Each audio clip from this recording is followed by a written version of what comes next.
Assalamualaikum warahmatullahi wabarakatuh. Kali ini kita akan membahas tentang perjuangan batin kita melawan setan ya.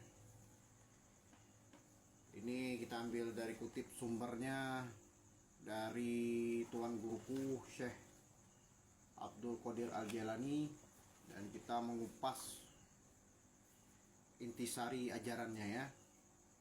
Jadi perjuangan batin kita melawan setan. Wahai saudaraku, sesungguhnya perjuangan dalam diri manusia itu ada dua macam. Yang pertama perjuangan lahir, dan perjuangan batin yang kedua. Kita bahas perjuangan lahir berupa usaha untuk memerangi orang-orang kafir yang menentang Allah Subhanahu wa ta'ala dan Rasulnya Nabi Muhammad SAW, menahan kekuatan mereka baik yang berbentuk senjata maupun perlawanan fisik. Adapun perjuangan batin adalah perjuangan melawan setan, bertaubat dari maksiat serta meninggalkan nafsu syahwat yang diharamkan, selalu meluhurkan dan memuliakan Allah Subhanahu wa ta'ala. Sesungguhnya perjuangan yang paling berat adalah perjuangan batin.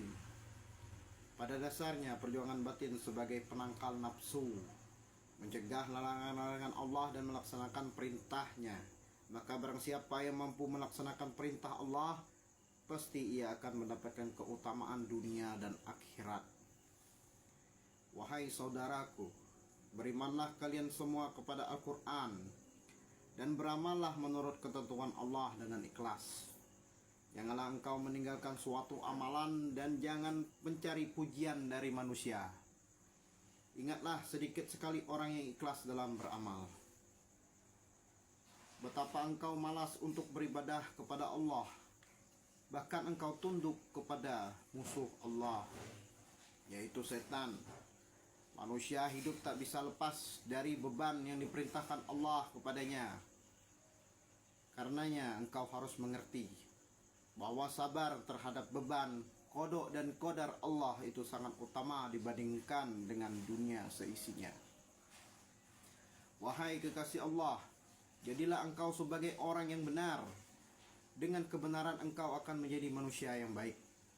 Hendaknya engkau membenarkan ajaran agama Allah dan mengetahui hukum-hukumnya melalui ilmu-ilmunya. Perbaikilah perasaanmu. Tentu engkau akan baik dalam setiap perbuatan. Engkau akan selamat dari kemaksiatan. Karena setiap keselamatan yang ada dalam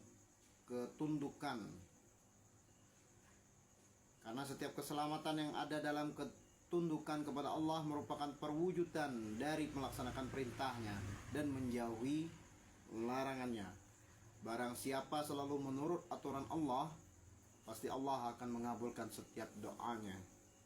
Nabi SAW bersabda, tidak sempurna iman seorang mukmin sehingga dia memenuhi kehendak saudaranya yang muslim seperti dia memenuhi kehendaknya sendiri. Wahai saudaraku, jika engkau hanya memenuhi dirimu sendiri, maka pasti memilih makanan yang lezat, memilih gadis cantik, harta berlimpah, dan jabatan yang terhormat. Sementara itu engkau menyingkirkan saudaramu seagama yang masih membutuhkan, yang masih berada di bawah garis kemiskinan. Maka alangkah dustanya engkau terhadap keimananmu kepada Allah. Memberi dan memenuhi kebutuhan sesama saudara muslim adalah kewajiban bagi setiap muslim. Engkau memiliki harta, maka wajib bagimu untuk mengeluarkan zakat dan sedekah. Ingatlah bahwa harta yang engkau miliki adalah ujian dari Allah. Barang siapa yang memanfaatkan untuk kebenaran, maka Allah akan menambahnya. Tetapi mengapa engkau tidak memberikan sebagian hartamu untuk mereka? Padahal mereka rela memikul beban kemiskinan dan penderitaan sebagai orang yang serba kekurangan. Barang siapa yang cinta dunia, lupa akan mati, lupa akan pertemuannya dengan Allah kelak, maka Allah mengumpamakan dia sebagai orang kafir. Al-Quran surat Al-Jasiyah 24 ayat 24, dan mereka berkata dalam artinya, kehidupan ini tidak lain hanyalah kehidupan di dunia saja, ketika mati dan kita hidup, dan tidak ada yang membinasakan ia selain masa. Rupanya engkau menjadi bagian dari mereka. Bedanya engkau mengaku Islam dan darahmu dijamin oleh 2 kalimat syahadat, serta menyamakan diri bersama kaum muslimin. Menyamakan diri itulah ialah engkau pun sholat, puasa sebagaimana ibadah yang mereka lakukan. Engkau tampakkan dirimu kepada manusia seakan-akan sebagai orang yang bertakwa, padahal di dalam dirimu tersimpan sejuta kejahatan. Semua itu tiada berguna bagimu. Lapar dan dahaga di siang hari, tetapi malam hari yang engkau makan dari makanan haram. Engkau menahan nafsu di siang hari, namun malam harinya membebaskan diri untuk bermaksiat. Wahai orang yang suka memakan makanan haram, engkau tidak minum di siang hari, tetapi malam hari minum darah saudaramu sendiri, sesama muslim. Banyak sekali di antara kalian yang berpuasa di siang hari, tetapi malam harinya menjadi fasik. Oleh sebab itu, perhatikanlah sabda Rasulullah SAW, yang artinya, umatku tidak akan dihina atas sesuatu yang mereka agungkan di bulan puasa. Wahai saudaraku, berpuasalah engkau, dan saat berbuka tiba, hendaknya engkau gunakan untuk terbuka terhadap orang-orang miskin. Engkau jangan makan sendiri dan lalai terhadap orang lain yang juga membutuhkan. Karena barang siapa yang makan sendiri dan tidak mau menyedekahkannya, sebagian yang ada yang pada dirinya kepada orang lain, berarti ia takut miskin. Inilah sikap hidup yang terkutuk. Janganlah engkau memperkenyang perutmu sendiri sedangkan tetanggamu lapar. Engkau mengaku beriman tetapi imanmu kotor dan masih jauh dari sempurna. Wahai orang kaya, engkau memiliki banyak harta sehingga membuat keluargamu menjadi terpandang. Namun ketika ada pengemis berdiri di depan pintu, engkau mengusirnya dengan kata-kata kotor dan menjijikan. Sekali waktu engkau bersikap sopan, namun kesopananmu itu masih berada dalam lingkaran maksiat. Sebab sebenarnya engkau punya tetapi mengatakan tidak punya. Astagfirullahaladzim, na'udzubillah min dzalik. Wahai saudaraku, janganlah engkau menjadi orang seperti itu.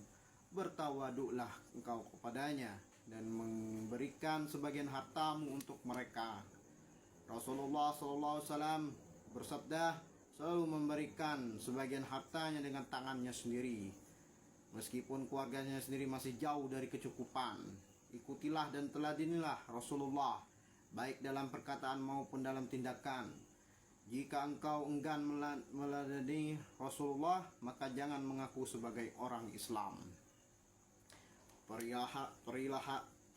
Peliharalah ketentuan-ketentuan dan hak-hak Islam, yaitu penyerahan diri secara total di hadapan Allah Subhanahu wa Ta'ala.